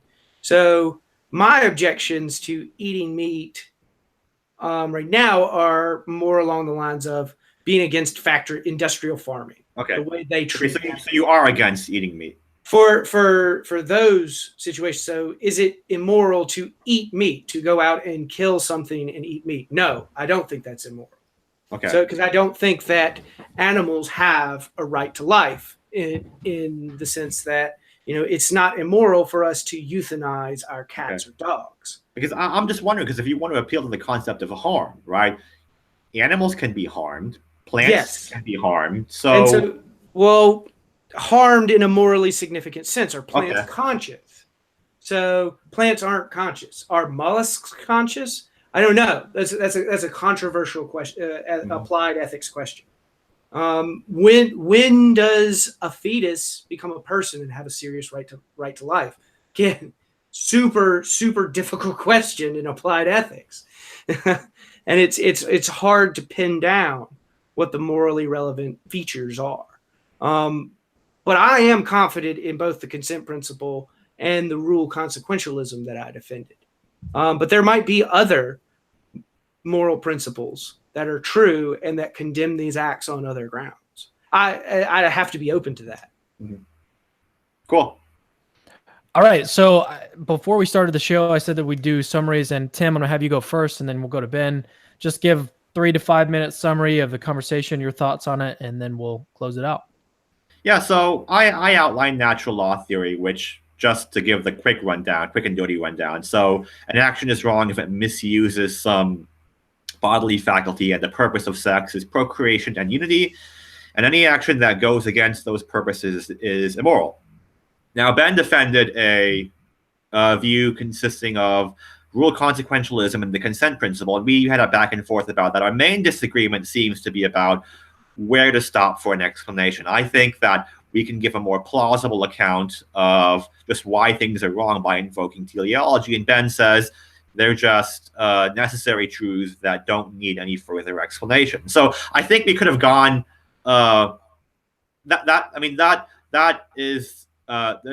whole debate raises questions about the nature of explanation and how far should we go. And I think those would be fruitful areas to discuss. But for this kind of discussion, I think that'd be going too far off course.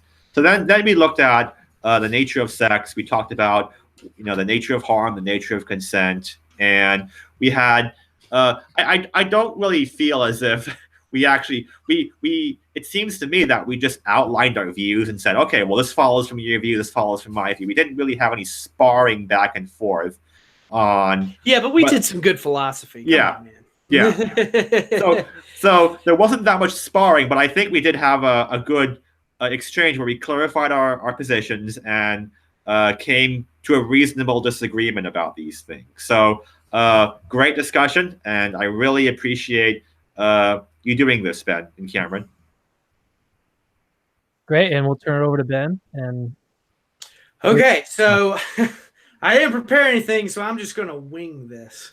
I guess I'll start by summarizing my view. I went over the irreducibly normative concept of a reason or a consideration which counts in favor, and how we can use this to build our concepts of goodness and badness.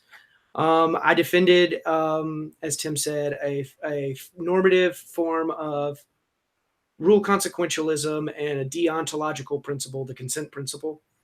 And so the rule consequentialism was everyone ought to follow the principles whose universal acceptance would make things go impartially best. And the consent principle was that it is wrong to treat people in any way to which they could not rationally consent. I went over some basic harms and some basic goods. Basic harms being death, pain, disability, and loss of freedom, and basic goods being pleasure, freedom, ability, and love. I had objections to Tim's natural law theory that we kind of went through. Just to summarize, there was the metaphysical objection where the Thomistic Aristotelian metaphysics might not be true. Tim certainly thinks he has good reasons to defend it, but that's a potential objection. Another potential objection was the epistemic objection. How do we know that the proper functioning of our sexual faculties is aimed at procreation in a moral sense? What if our sexual faculties are for an ideal sexual relationships where loving partners are two persons committed to their mutual happiness and flourishing, and where sexual acts are a complement to that ideal? That's another potential objection. Another was the meta-ethical worry. I'm an ethical non-naturalist, and Tim is an ethical naturalist. This is a very deep divide in meta-ethics. So I encourage everyone to do their own research and come to their own conclusion on that one. The normative objection, we went through 6 different scenarios. One in which I said was wrong, but it seemed like Tim's believed that it could be right, which was broken marriage, but we both agreed that it was wrong. And then the rest I agreed were morally right situations, but which some of them were condemned by Tim's perverted faculty argument. And so I think those are implausible implications of his view. Just like he thinks it's implausible for my view about things like incest or bestiality. And so I think those kind of come off as a draw. And then the last is the moral objection to just even using this ethic, because it does so much harm in places like Africa. And so those are pretty much just the objections that I laid out on the table. And I'll let everyone else judge for themselves how they think Tim's responses to them were. Great. All right. Well, thanks, guys, for joining me on this edition of Capturing Christianity. It was really fun. So thanks, Tim. Thanks, Ben. It's great to see you again. Thank you for having me. Live and in whatever this is, pixels. But hopefully we can have another discussion. Applied ethics is not really something that I'm like really involved in. I mean, you can tell we were discussing about contingent stuff. That's more where I'm at right now. I get it. It's exciting. It's exciting stuff. There's always more philosophy and not enough time. So true. So true. That's why I'm looking forward to the afterlife. All right. Yeah. So if you guys are watching, you want to learn more about what we're doing, just go to the website, capturingchristianity.com. You can also follow us on Facebook.